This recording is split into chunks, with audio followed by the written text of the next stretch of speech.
successful lives after football. Here's a young man announce he's going to go to public service and be a firefighter. Just how exciting is that? Just seeing him already know his career path. And that's like I said, that's a brother, a great guy, great person, and I remember when I first got here, he was one of the first guys I ever talked to, other than obviously staying with CD and Charleston. I remember one of those days I was just chilling in the locker room, and he had asked me if we wanted to go to lunch, and we went and got some Chipotle. Just kicked it and got to know each other a little better. But man, a great guy, a great person. I know he'll be good in whatever he does in life. You've been a part of, obviously, a great rivalry before you came here. Now here's another great rivalry. What sense do you get? How important is this, and what does it mean to the people here, this rivalry with Oklahoma State?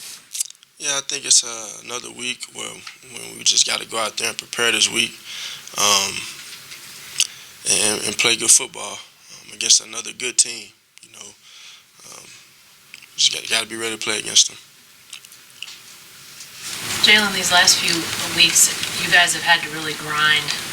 What's that like to go from, you guys sort of had smooth sailing, high flying early on, and then to be in grinder games? How does that change the mentality? Well, I think it shows the kind of the identity of our team from a standpoint of the mental toughness we have and the ability to find ways to win. It's not. I said this. It's not supposed to be easy, and it's not going to be easy. But we're battle tested, and we know how to win, and we fight. So we're getting better. We're getting better and better every week. And we just got to put it together so we can go out there and play how we want all the time. I know for a lot of fans, the close games are, take some extra Alka-Seltzer and Tums and all that. How do you guys approach those when you find yourself in a close game? Do you relish that? How do the emotions go for you guys in those type of games? You always, like I said, keep fighting and playing hard and trusting your preparation and doing those things and just going out there and playing. We trust each other. Everybody trusts each other on this team. It's about going out there and playing for the man next to you, finding a way to win. We've been doing it, so. You had a day now to look at the TCU game. Give us a quick review of what you thought of it after, film review and all that stuff. I think, I think Coach Riley said it. I think we did dominate the game. We played really well. Just can't turn the ball over. I think that's what it was. Had the opportunity to score a lot of points. End up turning it over at times. So that's something we have to eliminate, and we will. So just got to go to work. When it comes to the turnovers, have you been just as surprised as anyone? It happens. I watched the Cowboys and Patriots game yesterday. Randall Cobb catches a pass, doesn't see a guy coming. He gets the ball stripped for him. He recovers it, but it happens. It's the name of the game. Those things are going to happen, but it's about learning from them and moving forward. It comes with the territory. Some turnovers, though, that happen, yeah, but they're like nobody's fault, right? That when your receiver slips down on the goal line and the other team catches it, that's nobody's fault, is it? Like I said, you gotta learn from it. Those things happen. So just gotta control what we can control, kind of, and move forward with it. OSU's forced 11 turnovers in the last 5 games. What have you seen on film from them that makes them so good at forcing those turnovers, or are they just kind of in the right spot at the right time? I think they have a really good scheme, and they play it well. They got really good players. They get to the ball fast, and they play the ball well. So another team, another good team, another good defense in November. We got to really prepare for it well, be ready for it. Jalen, did you think on that last first down you got Saturday, did you think you'd made it, and what was it like waiting for the decision? We converted it.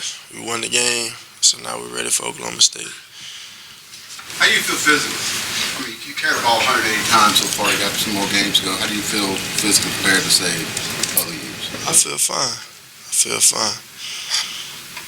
You're not, I mean, what do you do to take the soreness away? I looked like you carried 180 times, and you got at least 3 more games left. So, I mean, just how do you get rid of this? Because you've taken some pretty good hits the last couple of weeks. I'm all right. I'm okay.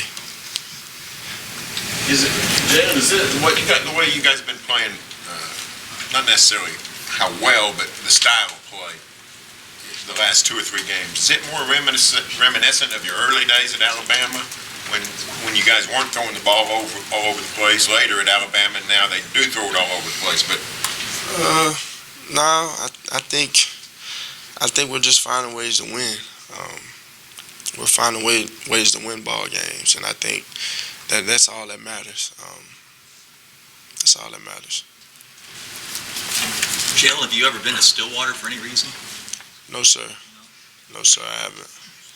Have you heard of Eskimo Joe's? What's that? It's their most popular restaurant, I believe. It's kind of a cult following. Is it pretty good or something?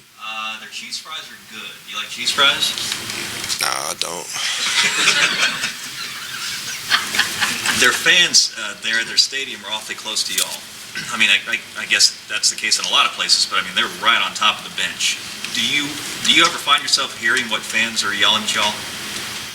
What does that have to do with the cheese fries? Oh, you want to talk more about that? I'm just wondering where you're going with this.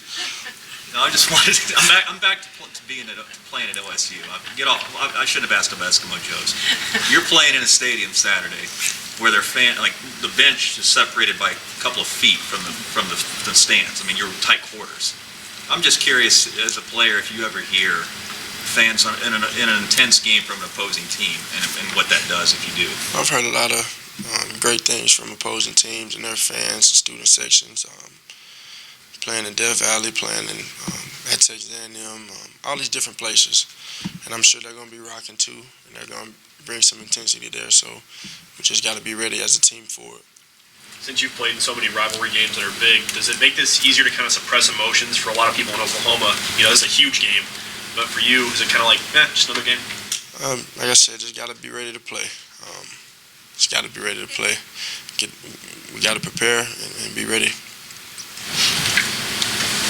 You take the turnovers, you guys take those turnovers away, that this offense is exactly where you guys would want it to be. Well, I mean, turnovers, we say it all the time on defense, equal victories. And, you know, you got to win the turnover margin. You got to win the turnover margin. We got to do a better job of it. I got to do a better job of it. So I'm going to focus on the things I need to focus on, and prepare this week and get ready to play better. After the game, Charleston said that you were making those throws in practice.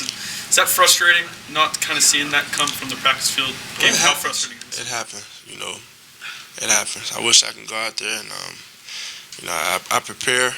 We prepare as a team to go out there and play dominant football all the time. And sometimes it goes the way it goes. But the great thing we have is another opportunity to play this week, so we're going to take advantage of it.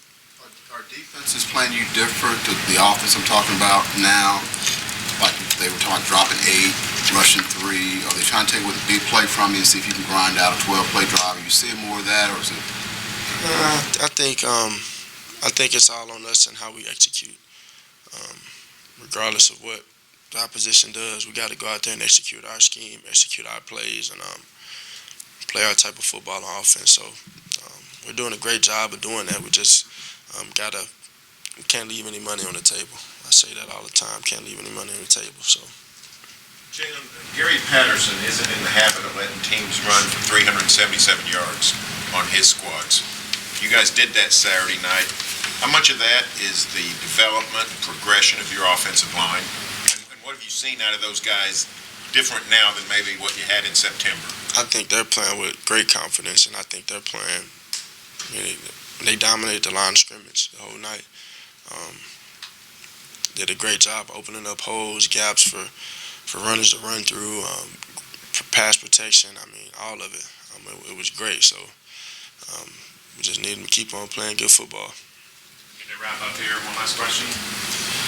Didn't you say you like to go a few weeks back? You said you like to experience different stadiums. Did I? So,